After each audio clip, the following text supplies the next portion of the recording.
Hello and welcome to our YouTube channel omega classes. दोस्तों, आज की वीडियो में हम देखेंगे क्लास 12 सेमीकंडक्टर डिवाइसेस चैप्टर का ट्रांजिस्टर एज एम्पलीफायर टॉपिक। ठीक है, तो ट्रांजिस्टर एम्पलीफायर की तरह काम कैसे करता है, उसको इनपुट हम क्या देते हैं, आउटपुट कैसे मिलता है, एम्पलीफिकेशन कैसे होता है, गेन क्या होता है, करंट गेन और वोल्टेज गेन और पावर गेन, ये तीन तरह के गेन हम डिराइव करने वाले हैं। ठीक है, तो आज की वीडियो को एंड तक देखना। अगर अच्छा लगेगा तो लाइक करना, शेयर करना, चैनल को सब्सक्राइब करना। ठीक है, तो पिछला वीडियो हमने देखा था वर्किंग ऑफ ट्रांजिस्टर। ठीक है, तो वर्किंग ऑफ ट्रांजिस्टर में हमने देखा था इनपुट साइड क्या होती है और आउटपुट साइड क्या होती है, और जो हमारा ट्रांजिस्टर होता है वो हमेशा मतलब ज्यादातर कौन सी कॉन्फ़िगरेशन में यूज करते हैं, हम एनपीएन ट्रांजिस्टर यूज करते हैं कॉमन इमिटर कॉन्फ़िगरेशन में। ठीक है, ये है कॉमन। तो यहाँ पे भी मैं जब ट्रांजिस्टर की ये वाली डायग्राम कंप्लीट करूंगा, ये सर्किट है ये बताने के लिए कि ट्रांजिस्टर एम्पलीफायर की तरह काम कैसे करता है। ठीक है, लेकिन ये जो है ये बीच में हमको भरना होगा। ठीक है, तो उससे पहले हम क्या करते हैं, आउटपुट कैरेक्टरिस्टिक्स स्टडी करते हैं, क्योंकि पिछली वीडियो में जब हम आउटपुट कैरेक्टरिस्टिक्स देख रहे थे तभी मैंने आपको बता दिया था कि एम्पलीफिकेशन हो रहा है। ठीक है, तो एम्पलीफायर, चलो बेसिक करते हैं। एम्पलीफायर क्या होता है? एम्पलीफायर क्या होता है? एक डिवाइस होता है विच इंक्रीजेस द एम्पलीट्यूड और ब्रैकेट में क्या फिर एनर्जी। एम्पलीट्यूड इंक्रीज होगा तो अपने आप क्या होगी, एनर्जी इंक्रीज होने वाली है, energy of input signal without changing form of signal. इसको समझ लेते हैं पहले। मान लो आपने किसी सिस्टम को इनपुट दिया इस तरह से, सही है, ये साइनोसाइडल इनपुट बोलते हैं इसको, और इसी तरह का इनपुट हम देंगे ट्रांजिस्टर को। ठीक है, ये साइनोसाइडल है, एसी इनपुट है, एसी इनपुट देंगे और आउटपुट में हमें क्या चाहिए, इसी तरह का सिग्नल चाहिए लेकिन बड़ा चाहिए। बड़ा चाहिए मतलब उसका एम्पलीट्यूड बढ़ना चाहिए। एम्पलीट्यूड बढ़ता है तो एनर्जी भी बढ़ जाती है। तो मुझे सिग्नल चाहिए ऐसा। ठीक है, मुझे सिग्नल ऐसा नहीं चाहिए, या फिर मुझे सिग्नल ऐसा नहीं चाहिए। ये क्या हो जाएगा, इसका फॉर्म चेंज हो जाएगा। मुझे फॉर्म चेंज नहीं होने देना है। जैसा ये वाला सिग्नल देख रहा है उसी तरह से आउटपुट सिग्नल भी दिखना चाहिए, लेकिन with increased amplitude and energy. क्यों? एनर्जी या intensity is directly proportional to amplitude square. जब एम्पलीट्यूड इधर डबल हो जाएगा तो एनर्जी कितनी हो जाएगी, एनर्जी हो जाएगी 4 गुना। ठीक है, क्योंकि स्क्वायर है। तो ये जो काम करेगा ये कौन करता है, एक डिवाइस करता है जिसका नाम है एम्पलीफायर। ठीक है, और ये एम्पलीफायर किससे बना है, ये एम्पलीफायर बना है हमारा ट्रांजिस्टर से। ठीक है, तो ट्रांजिस्टर एम्पलीफिकेशन कैसे करता है, तो इसके लिए आउटपुट कैरेक्टरिस्टिक्स हमने देखा था। दो साइड थी, एक इनपुट साइड एक आउटपुट साइड। इनपुट कैरेक्टरिस्टिक्स भी हमने पढ़ी है, आउटपुट कैरेक्टरिस्टिक्स भी हमने पढ़ी है। ठीक है, तो आउटपुट कैरेक्टरिस्टिक्स में हमने देखा था कि graph it is a graph between output voltage. Output कहां से लिया जाता है, इमीटर कॉमन है तो आउटपुट वोल्टेज होता है V, voltage across collector and emitter, या फिर voltage between collector and emitter, और आउटपुट करंट होता है आपका IC जो कि होता है मिली एम्पियर, जो कि होता है मिली एम्पियर। और इसको प्लॉट करते वक्त हम एक क्वांटिटी जो इनपुट साइड की इस पे असर करती है IB। ठीक है, यहाँ पे क्या है आपका एमीटर है जो क्या मेजर करेगा, बेस के अंदर जाने वाला करंट। ये कलेक्टर है क्योंकि यहाँ पे देखो एरो किस पे होता है, एरो इमीटर पे। एनपीएन है तो एरो बाहर की तरफ आएगा, ये है पी साइड। ठीक है, तो आईबी करंट अंदर आएगा। ये करंट मेजर करने का काम कौन करेगा, हमारा एमीटर करेगा। सही है, उसके बाद में हम क्या करते हैं, हमने देखी है कैरेक्टरिस्टिक्स। धीरे धीरे जैसे जैसे वोल्टेज बढ़ता है वैसे वैसे करंट बढ़ता है, एक स्टेज रीच होती है, उस स्टेज पे आपका जो है करंट स्टेडी हो जाता है, और वीसी आप कितना भी बढ़ाओ, ठीक है, आउटपुट वोल्टेज आप कितना भी बढ़ाओ, अपना करंट नहीं बढ़ता है, सैचुरेशन हो जाता है रिवर्स बायस की वजह से। मान लो एक कब था जब आईबी हमारा था 10 माइक्रो एम्पियर, तो हमारा ये था 2 मिली एम्पियर। किसमें है हमारा आईसी, मिली एम्पियर में। नेक्स्ट हम क्या करते थे, आईबी की कोई और एक वैल्यू कांस्टेंट रखते थे। आईबी अभी मैंने कांस्टेंट रखा 20 एम्पियर पे। तब क्या होता था, तब क्या होगा, जैसे जैसे आपका बढ़ेगा वोल्टेज, आउटपुट वोल्टेज जैसे जैसे आप बढ़ाओगे करंट फिर से बढ़ते जाएगा। एक टाइम आएगा वापस, वहां पे क्या हो जाएगा, आपका करंट कांस्टेंट हो जाएगा, सैचुरेशन रीच हो जाएगा, और यहाँ पे सैचुरेशन करंट फ्लो होगा। ये कितना हो जाएगा आपका 4 मिली एम्पियर, और ये आई बी कितना था, आई बी था 20 माइक्रो एम्पियर। इसी तरह से 30 माइक्रो एम्पियर पे इसको सेट कर देंगे तो वोल्टेज बढ़ेगा बढ़ेगा बढ़ेगा बढ़ेगा, आखिरी में सैचुरेट हो जाएगा। ये आई बी कितना आएगा, ये आई बी आएगा 30 माइक्रो एम्पियर, और ये कितना हो जाएगा, आई सी कहाँ तक रीच हो जाएगा, आई सी हो जाएगा 6 मिली एम्पियर। तो इससे हमको क्या समझता है कि देखो यहां तक, ठीक है, एक पर्टिकुलर वोल्टेज वीसी, एक पर्टिकुलर करंट आईबी और उसके करस्पॉन्डिंग पर्टिकुलर करंट आईसी। जब आईबी हम बढ़ाते हैं, इसको ढंग से सुनना, जब आईबी हम बढ़ाते हैं तो आउटपुट वोल्टेज भी हम बढ़ा सकते हैं, आउटपुट वोल्टेज भी हम बढ़ा सकते हैं। जैसे जैसे आउटपुट वोल्टेज बढ़ेगा उस तरह से देखो आपका क्या होगा, आउटपुट करंट भी बढ़ता है। अगर आपका आउटपुट वोल्टेज बढ़ जाए, आउटपुट करंट भी बढ़ जाए, और वोल्टेज इनटू करंट क्या होती है, पावर, तो आउटपुट वोल्टेज भी बढ़ जाए, आउटपुट करंट भी बढ़ जाए तो आउटपुट पावर आपका बढ़ जाएगा, और आउटपुट पावर हम जिस भी सर्किट को देंगे वो सर्किट क्या करेगा, अच्छी तरह से काम करेगा। जनरली एग्जांपल दिया जाता है माइक और स्पीकर का। छोटे छोटे माइक और स्पीकर होते हैं, घर में जो होते हैं हमारे पास छोटे होते हैं, और डीजे के पास बहुत बड़े बड़े होते हैं। घर में जो स्पीकर होगा उसका आवाज छोटा आएगा, साइज छोटा है क्योंकि उसका लोड छोटा है, उसके अंदर जो लोड है उसका रेजिस्टेंस जो है ना वो बहुत कम होता है, ठीक है। अगर रेजिस्टेंस कम होगा तो उसके अक्रॉस का जो वोल्टेज ड्रॉप हम बोलते हैं, ओम्स लॉ क्या बोलता है, V = I, तो R = V/I। उस रेजिस्टेंस में से जब करंट फ्लो होगा, रेजिस्टेंस में से जब करंट फ्लो होगा तो वोल्टेज ड्रॉप होगा। अगर रेजिस्टेंस की वैल्यू कम है तो वोल्टेज ड्रॉप कम होगा, तो आउटपुट वोल्टेज कम होगा, और अगर करंट भी कम रहा, ठीक है, तो आउटपुट पावर कम होगी। तो हमारे घर के जो स्पीकर होते हैं उनकी आउटपुट पावर बहुत कम होती है, मतलब जो पावर उनको दी जाती है वो बहुत ही कम होती है, ठीक है। लेकिन डीजे वालों का क्या, साइज बड़ा, रेजिस्टेंस बड़ा, तो उसको काम करने के लिए करंट ज्यादा लगेगा, करंट ज्यादा, रेजिस्टेंस ज्यादा, वोल्टेज ज्यादा, ठीक है। तो वोल्टेज ज्यादा, वोल्टेज पे वो स्पीकर काम करते हैं, इसलिए हमको ज्यादा आवाज देते हैं, ठीक है। तो वही हम पढ़ने वाले हैं यहाँ पे कि एम्प्लीफिकेशन कैसे होगा। तो ये पिछली वीडियो में हमने यहाँ तक देख लिया था कि अगर आईबी हम बढ़ाते हैं तो उसका ऑटोमेटिक असर दोनों पे होता है, आउटपुट वोल्टेज पे भी होता है, आउटपुट करंट पे भी होता है, और असर कैसा है, इंक्रीज वाला, कैसा है असर, इंक्रीज वाला। तो इनपुट बढ़ा दो, आईबी बढ़ा दो, आउटपुट वोल्टेज भी बढ़ जाएगा, आउटपुट करंट भी बढ़ जाएगा, रेजिस्टेंस की वैल्यू ज्यादा रख लो, ये जो लोड रेजिस्टेंस, इसको बोलते हैं लोड रेजिस्टेंस, जहां से हम आउटपुट खींचेंगे, या तो स्पीकर वगैरह लगा देंगे, ठीक है। तो लोड रेजिस्टेंस ज्यादा, करंट ज्यादा, तो वोल्टेज भी क्या होगा आपका ज्यादा वोल्टेज किसी भी डिवाइस को दे दो, काम क्या करेगा, वो अच्छे से करेगा, एम्प्लीफिकेशन। लेकिन दे जो रहे हैं इस सर्किट को, वोल्टेज हम कैसा दे रहे हैं, वोल्टेज हम कम दे रहे हैं, तो आप इस आउटपुट कैरेक्टरिस्टिक्स से भी एक्सप्लेन कर सकते हो, लेकिन ये आउटपुट कैरेक्टरिस्टिक आपको वर्किंग ऑफ जो ट्रांजिस्टर है उसी में लिखना है। अगर आप ट्रांजिस्टर और एम्पलीफायर के लिए ये ड्रॉ करके आते हो तो शायद मार्क्स आपको नहीं मिलेंगे।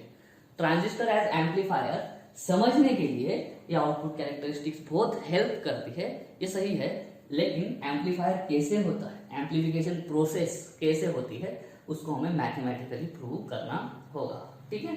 तो उसको कैसे प्रूव करा जाता है, ये वाली हमको हेल्प तो करने ही वाली है। समझ में आ रहा है आपको। आईबी बढ़ाओ, आईबी की कौन सी साइड है, इनपुट साइड, आईबी बढ़ेगा तो ऑटोमेटिक देखो वीसी भी बढ़ रहा, पहले आईबी के लिए वीसी भी यहाँ तक बढ़ सकता था, लेकिन दूसरे आईबी के लिए वीसी यहाँ तक बढ़ रहा है, तीसरी के लिए यहाँ तक वीसी क्या हो रहा है, इस साइड में बढ़ती जा रहा है, करंट तो दिख ही रहा है। एक करंट का गेन हमने पढ़ा था बीटा, बीटा क्या है, रेशियो ऑफ आईसी और आईबी, ठीक है। यहाँ पे देखो अगर मैंने चेंज में लिखा तो डेल्टा आईबी और डेल्टा आईसी बीच में लिखूंगा।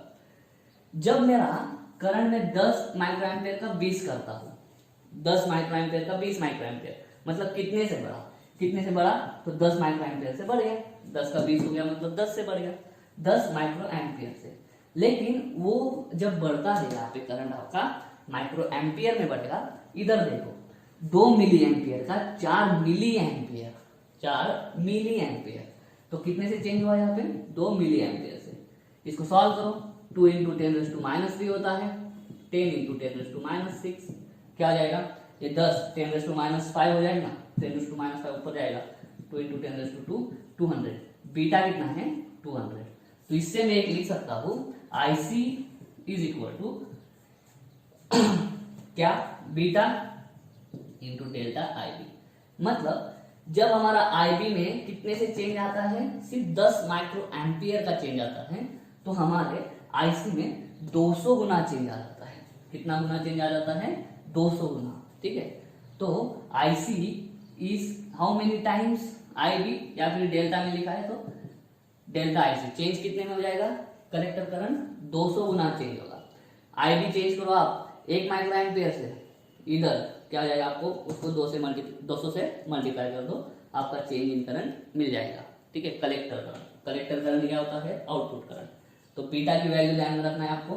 ठीक है, IC अपॉन IB, और एक साइड में चेंज करोगे तो दूसरे साइड में भी चेंज होगा। ये 10 माइक्रो एम्पियर से चेंज हुआ, ये 2 मिली एम्पियर से चेंज हुआ, चेंज वाला इंक्रीज वाला, तो इंक्रीज हो रहा है बहुत, 200 टाइम्स इंक्रीज होगा। करंट अगर इनपुट करंट से आउटपुट करंट अगर 200 टाइम्स ज्यादा है, 200 टाइम्स ज्यादा है, तो यहाँ पे भी क्या होगा, फिर 200 टाइम्स ज्यादा करंट यहाँ से फ्लो होगा, उस करंट को रेजिस्टेंस से मल्टीप्लाई कर दिया, तो आउटपुट वोल्टेज हमको क्या मिलेगा, 2 टाइम मिलेगा, और हमारा एम्प्लीफिकेशन हो जाएगा। ठीक है, इस तरह से आप इंग्लिश में लिखना है आपको। ठीक है, चलिए अभी देखते हैं एम्प्लीफिकेशन प्रोसेस कैसे होती है। ठीक है, तो देखो इनपुट साइड क्या होती है, कॉमन इमीटर में इनपुट साइड होती है, इनपुट लगाया जाता है बेस और इमीटर के बीच में। बेस और इमीटर के बीच में क्या लगाते हैं, बेस और इमीटर के बीच में हम इनपुट लगाते हैं। अब यहाँ पे कोई भी इनपुट है नहीं, देखो इसको एक एक करके बनाते जाएंगे। ये जो है प्लस माइनस, अब ये प्लस माइनस क्यों है, क्योंकि हमको मालूम है इमीटर हमेशा फॉरवर्ड बायस। इमीटर क्या है हमारा, N, तो N को कौन सा कनेक्ट होगा, N को निगेटिव, तो बचा बेस को पॉजिटिव कनेक्ट हो जाएगा। तो इमीटर बेस जंक्शन जो है हमारा कौन सा बायस है, वो है फॉरवर्ड बायस। उसी तरह से कलेक्टर जो होता है हमारा रिवर्स बायस। कलेक्टर क्या है, निगेटिव, तो कलेक्टर को रिवर्स बायस करने के लिए यहाँ पे जो बायसिंग वोल्टेज हम देंगे, वो बायसिंग वोल्टेज कैसा देंगे, वो बायसिंग वोल्टेज प्लस दे देंगे, क्योंकि N को P कनेक्ट कर दो, रिवर्स बायस हो जाता है। इसकी वजह से करंट कैसा फ्लो होगा, इसकी वजह से करंट IC ऐसा फ्लो होगा। और हमको मालूम है IB भी अंदर जा रहा है, IC भी अंदर आ रहा है, तो आउटगोइंग करंट कौन सा होगा, IE। IC is equal to IE is equal to IC plus IB हम लिख चुके हैं। ठीक है, इनपुट हमेशा किस में देना है, बेस और इमीटर के बीच में, क्योंकि ये इनपुट साइड है, यहाँ से आउटपुट खींचेंगे। ठीक है, स्टार्टिंग में, और ये जो है ये वोल्ट मीटर है, ये क्या गिनता है, ये हमारा बेस टू इमीटर वोल्टेज गिनता है। मान लो जब नो इनपुट इज गिवन, जब हमने इनपुट उसको दिया ही नहीं, ये तो सिर्फ बायसिंग वोल्टेज है, ये सिर्फ बायसिंग वोल्टेज है। ठीक है, तब देखो ये 2 पॉइंट के बीच का पोटेंशियल और ये 2 पॉइंट के बीच का पोटेंशियल दोनों सेम है, पैरेलल दिख रहा है। इसका मतलब क्या, जब वोल्टेज नहीं है तो VBB क्या होता है हमारा, VBE, जो बायसिंग वोल्टेज होता है, इसको बोलते हैं बेस बैटरी, इसको बोलते हैं बेस बैटरी का वोल्टेज। तो base battery voltage is equal to क्या, VBE। ठीक है, यहाँ तक समझ में आ गया होगा। लेकिन जब इनपुट इज गिवन मतलब इनपुट सिग्नल दिया, अब इनपुट कहाँ से देते हैं, चलो यहाँ से देते हैं, इसको तोड़ देते हैं और यहाँ से इनपुट सिग्नल हम दे देते हैं, ये हो गया हमारा VE। अभी ढंग से देखना, जब सिग्नल नहीं था तो VBE और VBB दोनों सेम थे, लेकिन अभी हम इनपुट वोल्टेज इसमें डाल रहे हैं। इनपुट वोल्टेज जैसे ही हम इसमें डालते हैं, हमारा VBE चेंज हो जाएगा। क्यों, क्योंकि VBB के साथ में कुछ तो ऐड हो गया, तो VBE भी हमारा इंक्रीज हो जाएगा। तो इसको लिखता हूं, देखो मैं, VBB is plus input voltage is equal to, पहले का VBE और कितने से इंक्रीज हो गया, मान लो कितने से इंक्रीज हो गया, डेल्टा VB से, मतलब 10 था उसका 12 हो गया, मतलब कितने से चेंज हो गया, डेल्टा मतलब चेंज, कितने से चेंज हो गया, हमारा 2 से चेंज हो गया। इस तरह से लिखना है इसको। ठीक है, तो VBB यहाँ से फर्स्ट से, जब इनपुट नहीं था तो VBB और ये सेम, तो ये VBB और इसको भी मैं क्या बोल सकता हूँ, VBB। पहले की स्टेज में सिर्फ हमारा VBB is equal to VBE था, ये ऐड कब हुआ, जब इनपुट ऐड करा तब ऐड हुआ।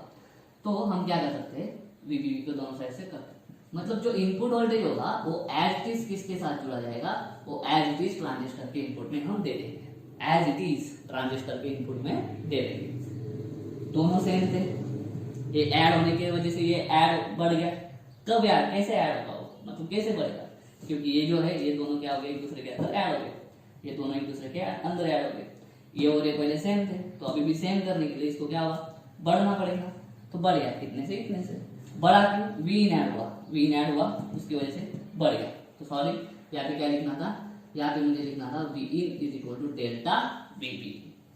ठीक है, पहले वी बी था, वी इन ऐड होने से इतना बढ़ गया, तो जितना बढ़ गया वही क्या है हमारा इनपुट सिग्नल।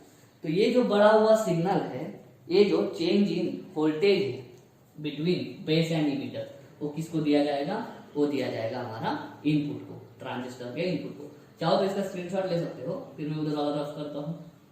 तो ये हो गया हमारा V in is equal to delta V B. V in को और अच्छे से लिख सकते हैं, डेल्टा वी बी क्या होगा, ठीक है, ये यहाँ पे रेजिस्टेंस है, उसको मैं बोल देता हूँ आर आई, इनपुट रेजिस्टेंस। ठीक है, डेल्टा वी बी में कैसे लिख सकता हूँ, delta V B is equal to delta I B. क्यों, क्योंकि पहले इनपुट नहीं था, तो ये वोल्टेज चेंज नहीं हुआ था, वोल्टेज चेंज नहीं हुआ था तो ये करंट भी चेंज नहीं हुआ था। लेकिन अभी वोल्टेज चेंज हो गया कितने से, डेल्टा वी बी से, तो हमारा करंट भी चेंज हो जाएगा डेल्टा आई बी से। ठीक है, लेकिन रेजिस्टेंस तो हमारा कांस्टेंट होता है इनटू आर आई, आर आई की वैल्यू वही रहेगी। ठीक है, तो डेल्टा वी बी को हम कैसे लिख देंगे, delta I B into R I. और एक बार यहाँ पे कैपेसिटर कनेक्ट कर दिया जाता है। अभी कैपेसिटर क्यों कनेक्ट कर दिया जाता है, क्योंकि ये है हमारा डीसी वोल्टेज। इसके अक्रॉस में पहले कौन सा था हमारा, डीसी वोल्टेज। ये कैपेसिटर जो है वो हमारा डीसी को ब्लॉक कर देता है, क्योंकि कैपेसिटर का जो रिएक्टेंस है वो है 1/2 पाई एफसी। डीसी की फ्रीक्वेंसी 0 होती है, डीसी की फ्रीक्वेंसी 0, तो डीसी की फ्रीक्वेंसी 0 होगी तो ये कैपेसिटर उसको पास नहीं होने देगा, क्योंकि इसका रिएक्टेंस फिर इनफाइनाइट हो जाएगा। तो कैपेसिटर डीसी को ब्लॉक कर देता है, डीसी को ब्लॉक कर देता है, और वही हमको चाहिए। हमको अंदर के साइड में कौन सा सिग्नल भेजना है, हमको अंदर के साइड एसी भेजना है। तो ये कैपेसिटर में क्या करना चाहिए, डीसी को ब्लॉक करना चाहिए। ठीक है, एसी भेज रहे, एसी मिलना चाहिए। तो ये हो गया हमारा इनपुट, वी इन क्या हो गया हमारा इनपुट। उम्मीद करता हूँ यहाँ तक समझ में आ गया होगा। अभी चलते हैं आउटपुट साइड। ठीक है, आउटपुट साइड देखते हैं, इसको बोलते हैं वीसीसी, कलेक्टर कनेक्शन। ठीक है, कलेक्टर को जो बायस करने के लिए वोल्टेज लगाते थे उसको बोलते हैं वीसीसी। और ये जो है इसके अक्रॉस, ये कहाँ से, इमीटर से, ये कहाँ से, कलेक्टर से, ये जो वोल्टेज होगा ये वोल्ट मीटर, इसके अक्रॉस हम मेजर करते हैं VCE, collector to emitter voltage. ठीक है, या potential difference between collector and emitter, यही है हमारा आउटपुट वोल्टेज। अभी आउटपुट कैरेक्टरिस्टिक ड्रॉ करी थी हमने, और है आईसी। इसमें क्या करते हैं ना, इसमें हम ये करते हैं किरचॉफ लॉ लगाते हैं इस तरह से। ठीक है, करंट कैसे फ्लो हो रहा है, ऊपर, ये वीसीई, कलेक्टर देखो क्या जुड़ा है उससे, प्लस, और ये नीचे इमीटर, इमीटर से क्या जुड़ा है, ये माइनस, यहां से आएगा ये माइनस। सही है, किरचॉफ लॉ क्या बोलता है, लूप लॉ। लूप लॉ बोलता है कि total the sum of algebraic sum of potential difference across components and the total sum of EMF is always 0। ऐसा लिखते हैं इसको। तो देखो माइनस से प्लस जा रहे हैं, तो जब भी हम किसी सेल में से माइनस से लेके प्लस तक जाएंगे तो उसका वोल्टेज क्या रखेंगे, उसको वोल्टेज हम मानेंगे पॉजिटिव, तो वीसीसी पॉजिटिव। ठीक है, अभी जो हमारी करंट की डायरेक्शन होगी वही अगर लूप ट्रेसिंग की डायरेक्शन होती है तो वो कंपोनेंट के अंदर का जो पोटेंशियल ड्रॉप होगा वो होगा माइनस। ठीक है, ये साइन कन्वेंशन है, तो माइनस आईसी, और ये रेजिस्टेंस है हमारा आर। कभी क्यों, इसमें से करंट कौन सा फ्लो हो रहा है, आईसी। और बाद में नीचे आप प्लस से लेके कहा जा रहे हैं हम, प्लस से लेके माइनस, तो वापस किरचॉफ रूल बोलता है अगर किसी वोल्टेज से अगर कोई ईएमएफ है, वहां से अगर आप प्लस से लेके माइनस जाते हो, मतलब जहां से बाहर निकलते हो वहां पे अगर माइनस साइन है, तो यहाँ पे क्या लगा दो आप, VC is equal to 0। Total sum क्या होती है, अलजेब्रिक सम 0 होती है। Therefore VCC is equal to आईसीआरएल।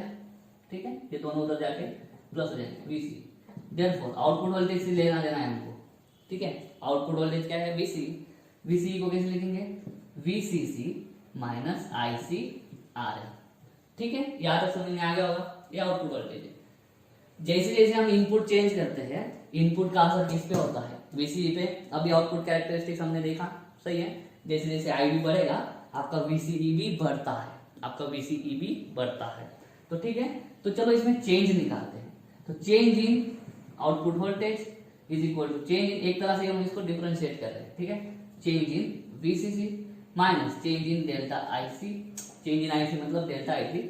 RL तो एडिटिव रहेगा क्योंकि ये लोड रेजिस्टेंस है, लोड रेजिस्टेंस जो हम लगाते हैं वो तो कांस्टेंट ही होता है। अब एक बार इसमें क्या है, delta VC is equal to, ये डेल्टा वीसीसी जीरो, क्योंकि ये जो वीसीसी है ये डीसी वोल्टेज है, ये बाइसिंग वोल्टेज है जो हमने लगाया है।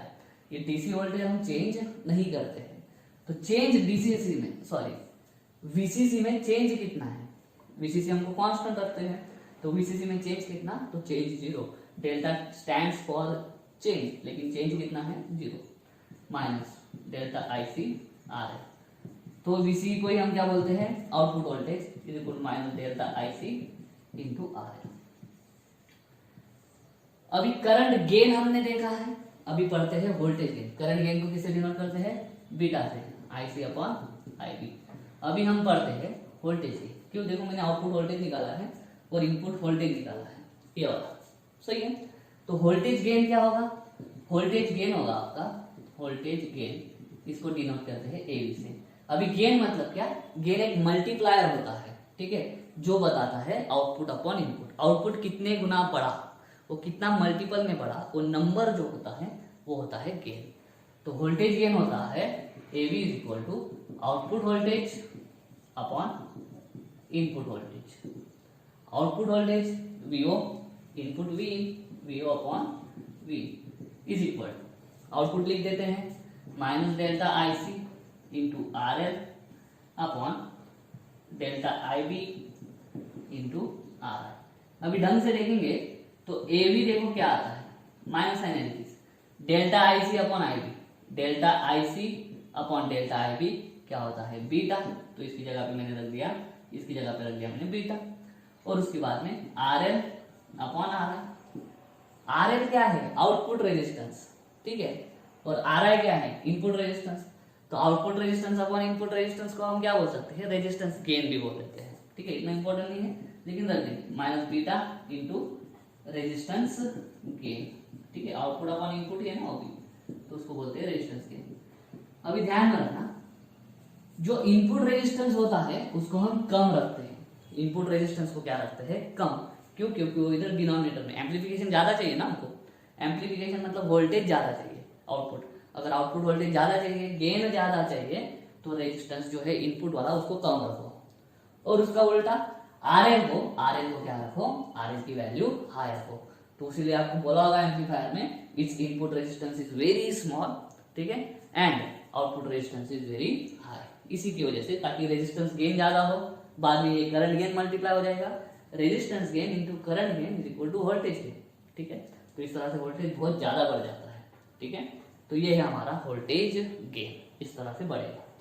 अभी वोल्टेज गेन के साथ साथ क्या है आपका, वोल्टेज गेन के साथ साथ है आपका पावर गेन, ठीक है, पावर गेन। एक क्वांटिटी हम डिफाइन करेंगे, ट्रांसकंडक्टेंस, ठीक है, आपके बुक में है नहीं लेकिन ध्यान रखना, नीट जेडब्ल्यू में आ सकता है।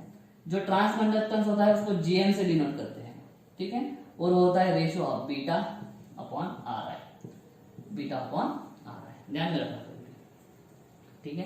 तो इसका और एक वैल्यू हो जाएगा A is equal to minus beta upon R I को मैं जीएम रख दूं और आर एल एल, ठीक है, कभी लग गया तो। पावर क्या होता है, वोल्टेज इंटू करंट। तो पावर गेन मतलब क्या, voltage gain into current gain. तो power gain is equal to voltage gain AV into current gain. Current gain क्या होता है, बीटा होता है, सही है। तो वोल्टेज गेन की वैल्यू डाल दो, ये रही minus beta into R L upon R आई, ये हो गया वोल्टेज गेन, और करंट गेन है बीटा। तो पावर गेन क्या आ जाएगा टोटल, माइनस बीटा का square are L upon R आई। तो ये हमारा पावर गेन। तो पावर भी बहुत ज्यादा बढ़ जाती है, वोल्टेज बढ़ गया आउटपुट साइड का, करंट बढ़ गया आउटपुट साइड का, इतनी गुना से वोल्टेज भी बढ़ गया, करंट भी बढ़ गया, पावर बढ़ जाएगा। वो हाई पावर दे दो, किसको, इधर लोड लगाएंगे तो लोड को हाई पावर दे दो, आपका लोड अच्छे से काम करेगा। इसको इनपुट में क्या दिया था हमने, बहुत कम दिया था, इनपुट में क्या दिया था, बहुत ही कम दिया था, लेकिन आउटपुट में ये हमको क्या देता है, बहुत ज्यादा देता है, ठीक है। तो इस तरह से हमारा ये सर्किट क्या करता है, वोल्टेज को, करंट को एम्पलीफाई करता है, इन टर्न्स पावर को एम्पलीफाई कर देता है, ठीक है। लेकिन ये माइनस साइन यहाँ पे आ रही है, माइनस साइन क्यों आ रही है कि क्योंकि यहाँ पे फेज चेंज हो जाता है। इनपुट वोल्टेज अगर आपने ऐसा दिया है, फॉर्म नहीं चेंज होता है, फेज चेंज होता है। इनपुट वोल्टेज अगर आपने ऐसा दिया है तो आपको आउटपुट में मिलेगा, आउटपुट में मिलता है आपको ऐसा। लेकिन उसमें कुछ स्पीकर वगैरह पे फर्क पड़ता है क्या? नहीं, एम्पलीट्यूड छोटा रहा, एम्पलीट्यूड बढ़ गया उल्टी दिशा में, लेकिन बाद में स्क्वायर हो जाता है, बाद में क्या हो जाता है? स्क्वायर। और हमारा जो स्पीकर है वो एसी पे दे दिया उसको, तो एसी पे अगर काम कर रहा है तो आराम से कौन सा भी वोल्टेज हो, स्क्वेयरिंग की वजह से पावर पॉजिटिव हो जाती है, पावर पॉजिटिव हो जाती है तो पॉजिटिव पावर पे वो काम करने लग जाता है। ठीक है, तो इस तरह से हमारा वोल्टेज बढ़ जाता है। ध्यान रखना, कॉमन इमीटर में, कॉमन इमीटर कॉन्फ़िगरेशन अगर आप यूज करते हो तो आउटपुट वोल्टेज और इनपुट वोल्टेज के बीच में फेज चेंज होता है 180 का। माइनस साइन क्या बोलता है? फेज डिफरेंस 180 का। अगर कॉमन बेस यूज करते हो ना तो कॉमन बेस में आपको फेज डिफरेंस नहीं आता है। लेकिन कॉमन बेस में प्रॉब्लम क्या है, उसमें आपको होल्स मेजॉरिटी हो जाते हैं, इलेक्ट्रॉन ढंग से मूव नहीं कर पाते हैं, मोबिलिटी इलेक्ट्रॉन्स की ज्यादा होती है और हमको इलेक्ट्रॉन्स ही ज्यादा चाहिए, तो फेज डिफरेंस को हम सह सकते हैं। ठीक है, वो कुछ इतना एडवर्स इफेक्ट नहीं करता है, इसलिए कॉमन इमीटर जो है वो कॉन्फ़िगरेशन ज्यादा बार यूज करा जाता है। तो ये था हमारा एम्पलीफायर सर्किट। अगर ये आप आपकी बोर्ड के एग्जाम में दिखाते हो तो आपको कंप्लीट मार्क्स मिल जाएंगे, कुछ भी एक्स्ट्रा लिखने की जरूरत है नहीं। ठीक है, उम्मीद करता हूँ। और एक बात बताना था आपको, यहाँ पे भी एक कैपेसिटर लगाया जाता है, वो भी क्या करेगा, अगर कुछ डीसी रहा है तो वो डीसी को क्या कर देगा? ब्लॉक कर देगा आउटपुट साइड में। ठीक है, वो फिल्टरिंग का काम करता है, नॉइज भी रिमूव करने का काम कर देता है हमारा कैपेसिटर।